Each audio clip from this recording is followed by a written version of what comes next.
अगर किसी कार्य में सफलता नहीं मिली तो आपको कुछ प्रेरणा देती है।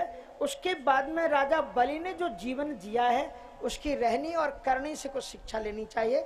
उसके बाद में जगह जगह जाकर के उसने ब्राह्मणों से अनुष्ठान करवाए। भरद्वाज गोत्रीय ब्राह्मणों से विशिष्टतम यज्ञ कराया उसने, और उसमें एक अजय रथ को उसने प्राप्त किया, और पाताल रसातल में जाकर के प्रहलाद जी के चरणों में बैठ करके उनसे भी भक्ति का आशीर्वाद लिया।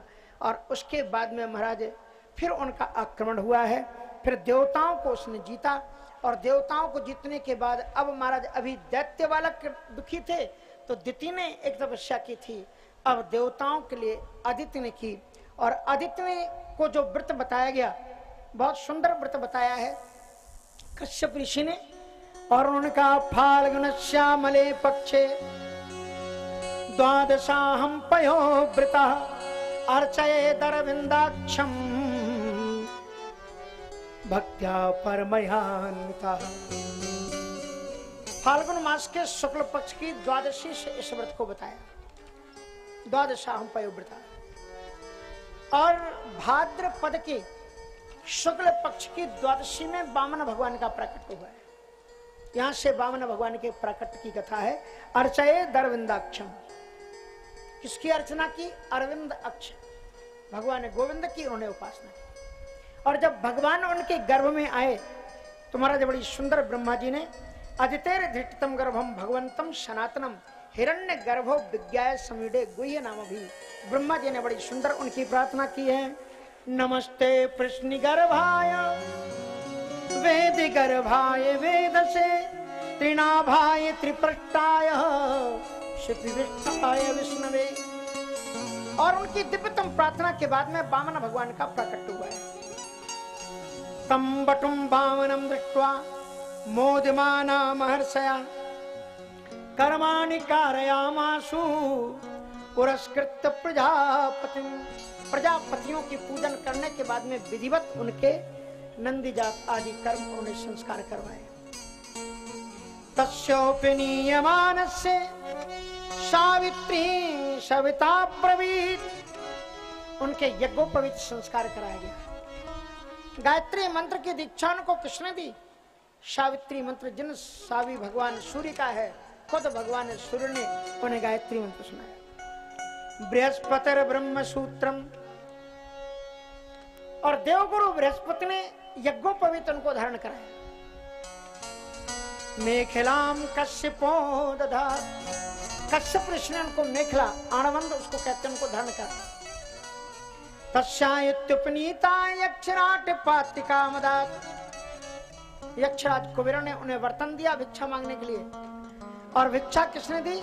भिक्षाम भगवती साक्षात उमादा दम्बिका सती, भगवान शंकर जी भी जगत कल्याण के लिए जिनसे भिक्षा मांगते।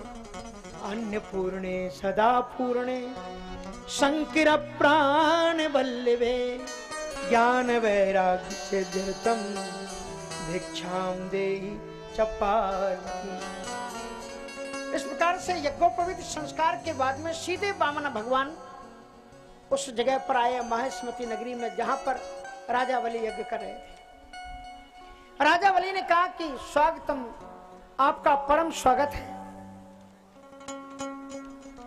यदुत्तम श्लोक भवान ममेरतम बचो बलीकम स्वरवरीय मन्यते, आपके आगमन से स्वागतम तेन मस्तुभ्यम ब्रह्मण किम करवाणी वा, आप कृपा करके बताओ मैं आपको क्या दूं।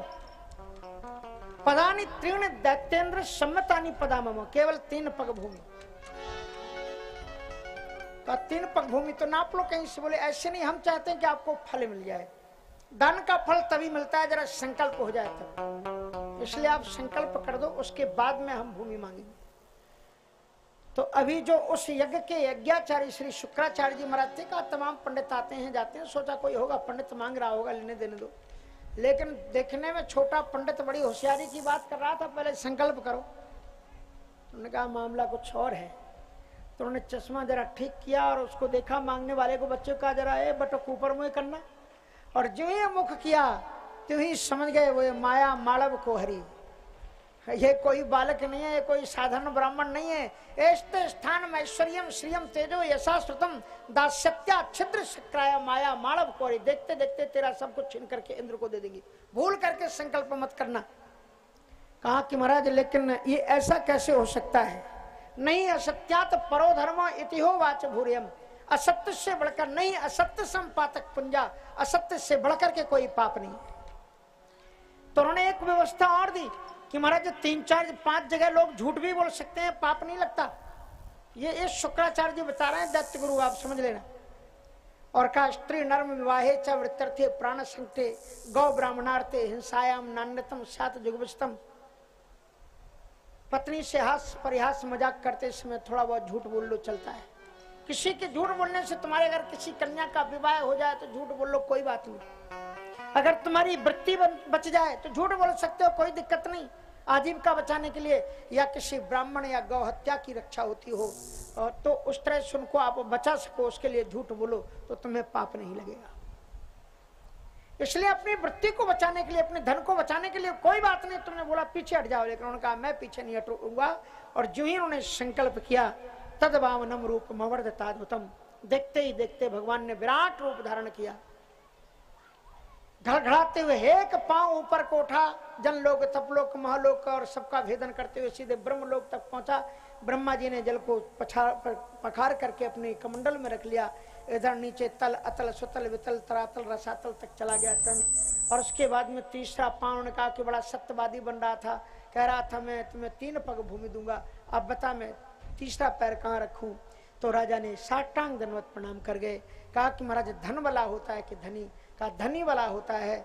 तो उन्होंने कहा कि पदम तृतीयम कुरु शीघ्र में निजम, तीसरा पांव आप मेरे सिर पर रखो। भगवान ने आदेश दिया अपने दूतों बंदी बना लो को इसी वक्त। नमुची आदि दैत्य युद्ध करने के लिए बढ़े तो राजा बैल ने मना किया कि हम वस्तुतः धर्म से पीछे हट गए, इसलिए हमारा कोई अधिकार नहीं है इनसे युद्ध करने का। बाद में फिर आप जानते हैं, कथा लंबी है, ऋषि मुनियों ने प्रार्थना की है कि आप जहां पर हो उसके तो बंधन खुल जाते हैं, लेकिन ये बंधन में पड़ा हुआ है। विंध्यावली ने बड़ी सुंदर उनकी प्रार्थना की है। प्रार्थना करते हुए विंध्यावली ने कहा कीड़ार्थ महात्मन इदम त्रिजगत कृतम थे सौम्यम तु तत्र कुधियो पर ईश्वरियो। ईश्वर तुमने बड़ा अच्छा किया, इनको बंधन लगा दिया। सारा का सारा त्रिभुवन आपका क्रीड़ा जगत है, खेलने के लिए आपने बनाया और आपकी वस्तु के ही मालिक बनकर के आपकी वस्तु आपको दान कर रहे थे, बड़ा अच्छा किया। भगवान ने उनकी प्रार्थना सुनकर के बंधन मुक्त, फिर उन्होंने रसातल का उनको राजा बनाया है। यहाँ पर चलते चलते शुक्राचार्य जी ने बड़ी सुंदर बात कही है, मंत्र तस् तंत्र तस् छिद्रम नाम देश कालारह वस्तुता सर्वम करोति निश्चिद्रम नाम संकीर्तनम तत्। हे गोविंद, हे नारायण, आपका जो नाम संकीर्तन है वो सारे पाप रूपी छिद्रों को समाप्त कर देता है। इसलिए हमारी रुचि आपके नाम संकीर्तन में निरंतर बनी रहे, ऐसी प्रार्थना है।